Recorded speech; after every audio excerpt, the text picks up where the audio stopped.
емес па ше? Осыдан баламды туайым бар ғой, сен сияқты далбойыппен бір күн же қалмайым. Ажырасам, көрмейсің сол баланы бар емес, қолынан түк келмейді далбой.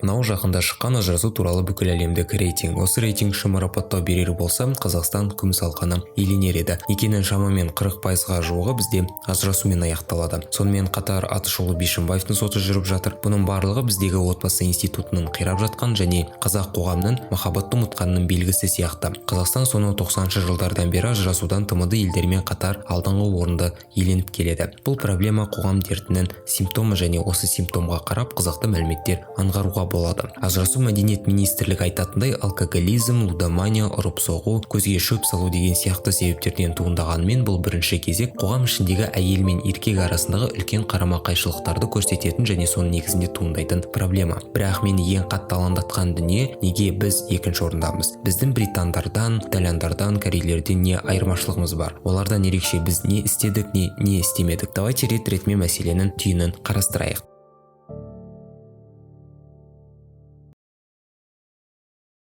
20 ғасырға дейін ажырасу заңсыз, мүмкін емес, не іске асуға өте қиын процесс болатын. Жаңа заманда қоғам арасында отбасы институты қайта қаралып, ажырасу процесі оңайлатылды. Бұл отбасыдағы шешімі жоқ кризистардан құтылуға және әйелдердің құқығын қорғауға бағытталған шара ретінде қаралды. Цифровизацияның арқасында бізде Қазақстанда ажырасу процесі оңайға айналды. Дегенмен де ажырасу процесін қиындатқанмен, ол бізге оның түп тамырын шешуге көмектеспейтіні анық. Керісінше бақытсыз жас отбасылар саны көбейіп, бұл көзге шөп салудың артуына, кейін қоғамның азғыруына алып келеді, не психотравмамен өскен балалардың саны арттырады. Сондықтан біз кішкене болсын тереңге үңілуіміз керек.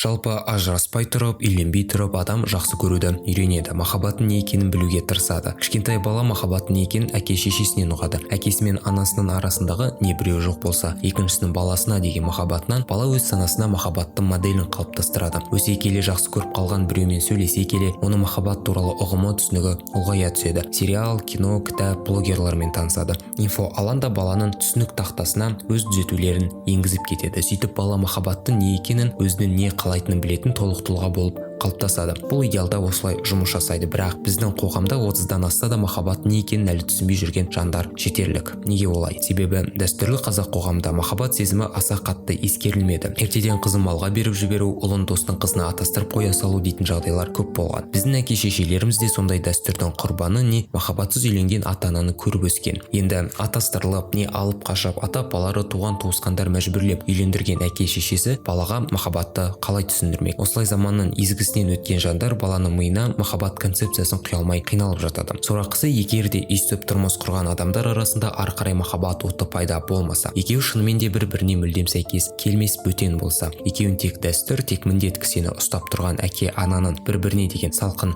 қабағын, салқын сөзін бала лезе қағып алады. Арада махаббат жоқ болса, баланың санасында да махаббат паттерні қалыптаспайды. Кейін өсе келе бала махаббатты дұрыс сезінбейтін болады, салқын өседі, партнердің ішкі сезімін ұқпайды. Махаббат тек подарка, гүл, ресторан, вниманиемен жауланады деген оймен өмір сүретін болады. Осының кесірінен бізде танысу культі қисық көрінеді. Адамдар бір-бірін тануды білмейді. Соқыр сезімге беріліп байланып қалып жатады. Осылай ертең алқаш, лудоман, тиран, не стерваның қайдан шыққанын білмей дал болады. Еркектің араққа, азартқа жоламасын, әйелдің сені сыйлап, миыңды жемесін, оның характерінен, философиясынан, өмірлік ұстанымынан аңғаруға болады. Ал ол үшін адамды танып білу керек. Махаббатта адамның келбетін емес, оның мінезін, қасиетін жоғары қоюға тырысу қажет. Ал бізде қалай? Бізде уже пландарын белгілеп, қыз бен жігіт болып қойғаннан кейін танысып жатады. Яғни бірінші жақсы көреді, сүйіп қалады, сосын танысады. Қатты сүйіп қалғаннан кейін адамдар танысу барысында бір-бірінің көп минустарына мән бермейді, көз жұма қарайды.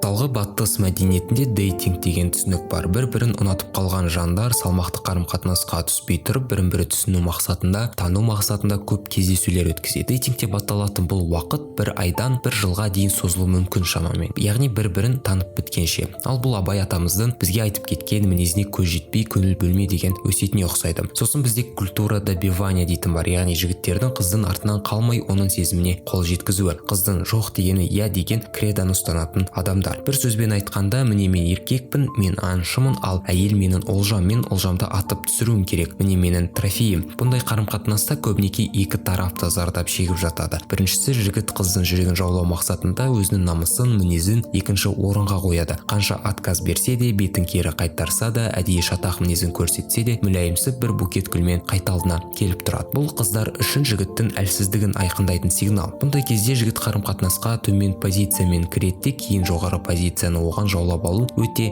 қиынға соғады. Осылай үйленгеннен кейін әйелі басына шығады, кейін ажырасу пайда болады. Немесе екінші жағдай, қыз жігіттің табандылығына тәнті болса керек, ол не дегенмен келіседі. Екеуінің араларында роман болады. Қыз үшін бұл махаббат, ал жігіт үшін бұл тек қана трофей. Және көбінесе жігіттер бұндай қадамға жақсы көргеннен бармайды. Не оларды біреу ана жақта мәжбүрлеп отыр. Қашан үйленесің деп. Оған тек айтқанын істеп қойып отыратын әдемі келін керек. Бәлкім осы үшін де қыздың ойына, мінезіне мұқтаждық болмағандықтан, ол факторға бұл жігіттер аса қатты көңіл бөлмейтін де шығар. Не жігітті интимдік мақсат қана итермелейді, яғни гормондар. Осы танысу культурасының қисықтығынан адамдар нені жақсы көру, қалай жақсы көру деген нәрсені білмейді. Бағанағы айтқан ұрып-соғу, лудомания, алкоголизм осы адамды дұрыс танымағаннан шығады. Дегенмен ондай қылық көрсетер адам бөтен адам емес. Ол өзін таңдап, өзінің жүрегінде ашқан, сезімінді білдірген жан-жарын, сондықтан кішкене болсын басқаға емес, өз таңдауына құрметпен қараған жөн.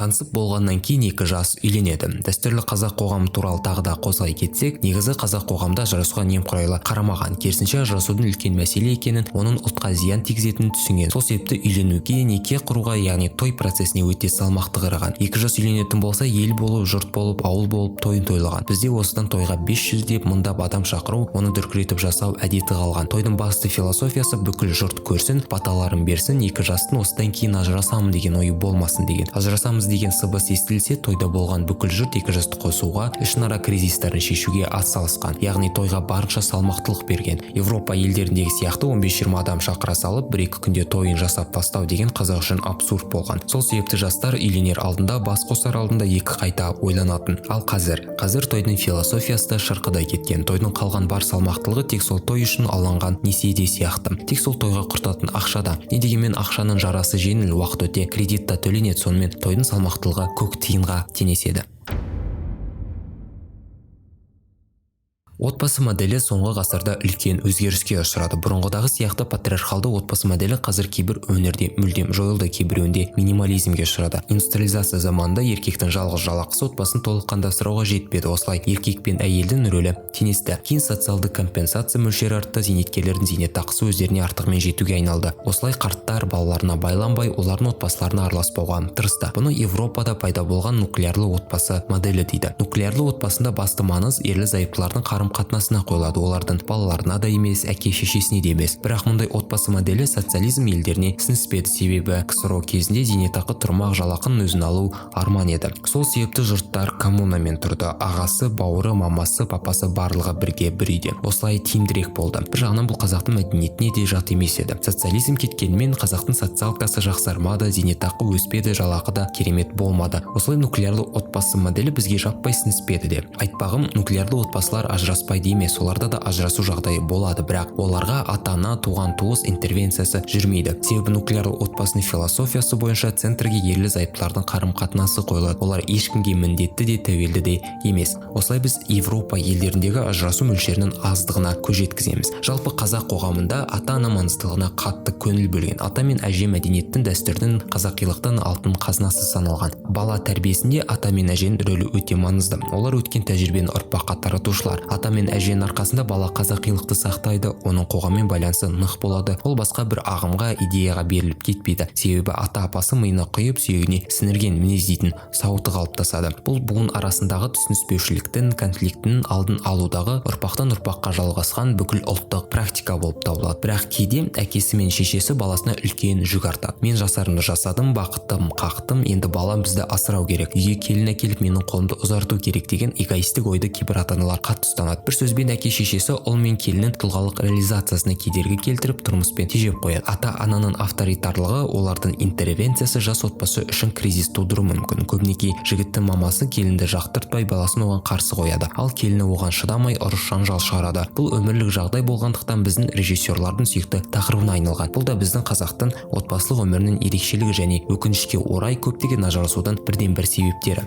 Негізі жоғарыда айтылған бұндай жанжалды туындатпау толықтай еркектің мойнында. Бірақ кеңес үкіметі саясатынан әкенің рөлі ұсақталып кетті. Бұрынғы ақыл айтар, үлгі болар қазақтың әкесі қалмады. Оның орнына гараж аралайтын орыстармен бөтелкелес болған әкелер саны көбейді. Бала кезінен осындай әкені көріп өскен бала анасы мен әйеліне не десін? Осыны жалғастыратын тағы бір тенденция ол еркектердің жаппай ұсақталуы. Ол тек физикалық емес, хотя ол да екі жас арасындағы берік қарым-қатынасқа әсер етеді. Моральдық және этика-эстетикалық деградация. Ол өз кезегінде неке нарығындағы стандарттардың төмендеуіне алып келеді. Нәтижесінде әйелдер қауымының еркекке деген талабы төмендейді. Осылай табиғи іріктелуден өтпеуге тиіс кім көрінген жарместер әлде қалай үйленіп жатады. Физикалық ұсақталу жаппай еркектердегі тестостерон мөлшерінің төмендеу тенденциясы. Тестостероны аз еркектің сырт келбеті тартымды болмайды. Үй жұмысына олақ, жауапсыз, әлсіз, жалқау келеді және либидосы, яғни сексуалды энергиясы төмен болады. Бұл өз кезегінде тұрмыстағы әйелдің отағасы рөлінің артуына және өз күйеуіне көңілінің толмауына алып келеді. Нәтижесінде әйел адам шаршайды, стрессқа түседі, күйеуіне деген бейсаналы бунт туып, сөйтіп женская энергиясын жоғалтады. Күйеуінің инфантильді қылықтарынан шаршаған әйел соны ажырасуға үкім береді. Моральдық деградация идеялық ықпалдан пайда болады. Ал идеялық ықпалға тәрбиесі нашар, сауатсыз, білімсіз адамдар қорғансыз келеді. Ето соңғысының өзі болғанымен ол моральдық деградациядан толығымен қорғамайтынын сонау Вашингтонда оқып келген Бишімбаевтың өзі дәлелдеп берді. Зорлық-зомбылық, әйелін ұрып-сабау, балаларына жәбір көрсету, не зорланған қыз заты өзі кінәлі деу, тіпті одан да сорақысы бұл міне осы моральдық деградация. Әке шешесінен жеткілікті тәрбие алмаған, миына белгілі бір концепция мен этикалық идея құйылмаған жас бала кім не істесе соны істеп жүре бермекке айналады. Бәрі ішеді, мен де ішемін, бәрі ставка тігеді, бәрі клубта болады, бәрі қыздарға барады, бәрі көзге шөп салады, мен де сөйтемін. Себебі менде өмірлік ұстаным жоқ, кім қайда тартады соған иремін деген оймен моральдан төмендейді. Эстетикалық деградация адамның әдемілік стандарттарының төмендеуі, яғни әдемілікке ұмтылмау. Бұл да адамның сауатына, оның көз ашықтығына байланысты өзгеретін параметр. Әдемі киіну, әдемі сөйлеу, әдемі әдеп, жалпы әдемілікті көре білу бұл тек неке нарығында ғана емес, адам өмірінде де өте керек қабілет. Найзағайдың даусының қаттылығын оның жарқырауына қарап танитынымыздай, адамның ішкі жан дүниесін, оның статусын, тіпті интеллектісін оның сырт келбетіне қарап бағалаймыз. Егер де мен алдыма қаптаған топырдың біреуі болып киініп алған, не да бип қазақ келер болса, мен оның интеллектуалды қабілеттеріне кішкене күдікпен қараймын. Себебі өзіне сенімді, өзін нық танитын, көптің ойына еріп кете қоймайтын адам әрқашанда конформдылықтан барынша алшақтауға тырысады. Конформдылық дегеніміз ол бағанағы айтқан біреу не десе соған еріп кете салу, өзінің алтын басында жеке концепциясы болмау, ешқандай сыни ойсыз, принципсіз, тек дағдыланған социалды нормалар шегінде өмір сүретін, сұрмастадан шоуға ерекшеленуге қорқатын адамды конформист дейді. Бірақ ажырасу деп еркектерді ғана қозғап кетсем дұрыс болмас. Әйелдер қауымының да қатесі бары анық. Қазіргі дамыған феминизм идеясынан, тиктоктағы психологтардан, не тағы дұрыс емес тәрбиеден, дұрыс отбасы модулінің болмауынан кейбір әйелдер аса қатты эгоизмге беріліп шәлкештеу, меркантилді мінез танытып жатады. Тұрмысқа шыққаннан кейін, не бала тапқаннан кейін еркектің мінезін, оның қадірін өздері таптап тастайтындай болады. Осылай қыз кезінде жақсы еді ғой деп басын тасқа ұрып жататын жігіттер ажырасуға, не болмаса әйелін жек көруге мәжбүр болады. Бір сөзбен айтқанда, социалды дүмпулер кесірінен, заман ағымынан еркек пен әйел арасындағы гармония ақырындап жоғалып бара жатыр. Ал гармония жоқ жерде махаббатқа да орны жоқ. Мен де еркін боламын. Твою мать, сука! Чищи.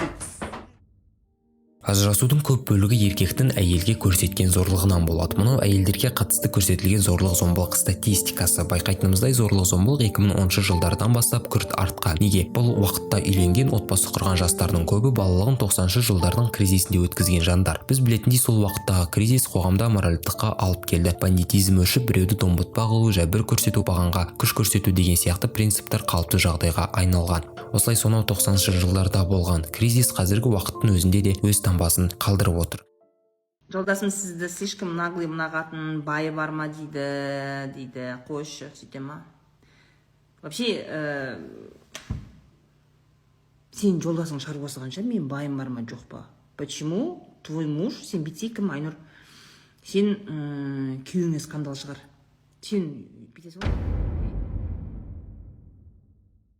Әйелдердің сана сезімінің жаңаруын жалпы мен ғана емес бәрі де байқаған болар. Роза коуч бәле болды деп тісін қайрап отырған еркектер де жоқ емес. Соңғы уақыттағы Роза коуч сияқты ағартушылардың танымалдылығы бекер емес. Бұл әйелдер арасындағы дұрыс және сау пікірге деген сұраныстың артқанының белгісі. Әйелдер қауымы ескі тәртіптен, келдік тым артық міндеттен, абьюзер немесе ез еркектерден жалыққан. Осылай біз әйел қауымы арасындағы сана сезімнің жаңару тенденциясын байқап отырмыз. Бұрынғы заманғы шектейтін, қолға кісен байлайтын нормалар мен идеялардан бас тартып, әйелдер қауымы жаңалыққа жол ашу үстінде. Ал бұндай тенденция еркектер арасында ондай анық емес, тіпті кері бағытқа жол тартқан сияқты. Ер азаматтар арасындағы дінмен, салтпен немесе басқа да догмалармен тарап жатқан консервативті идеялар жаңалыққа жол ашқысы келетін, көбірек бостандық пен еркіндікті қалайтын әйелдер қауымының идеяларымен соқтығысуда. Бұл ажырасу санының артуына алып келіп отыр. Негізі статистикадағы ажырасу саны кішкене шындыққа жанаспайды, себебі ол жерде фиктивті ажырасулар саны ескерілмейді. Фиктивті ажырасу дегеніміз біреуді алдау мақсатында жалған ажырасу. Ал біздің Қазақстандағы жалғыз бастаныларға берілетін ипотека, жеңілдіктер, льготалар және жалғыз бала тәрбиелеп отырған мемлекет қызметкерлерінің аттестация экзаменінен босатылуы сияқты заңнамалар мен программалардың барынан көп отбасылар жеңілдік үшін өтірік ажырасып жататыны да бар. Бұл статистика мен рейтингтің бұрмалауына алып келеді. Бірақ не дегенмен ондай ажырасулар керемет көп емес, және бұл Қазақстанның ажырасудан алдыңғы орындарды иеленіп отырғанын ақтамайды. Мәселені шешу үшін не істейміз? Бірінші, әрине фиктивті және шынайы ажырасудың арасын тым болмаса статистика негізінде ажырату. Сосын ажырасуға қатысты заң процесін қатайту. Ажырасу екофтан заявка бере салатындай оңай процесс болмау қажет. Бұл ажырасу санын жасанды болсын әйтеуір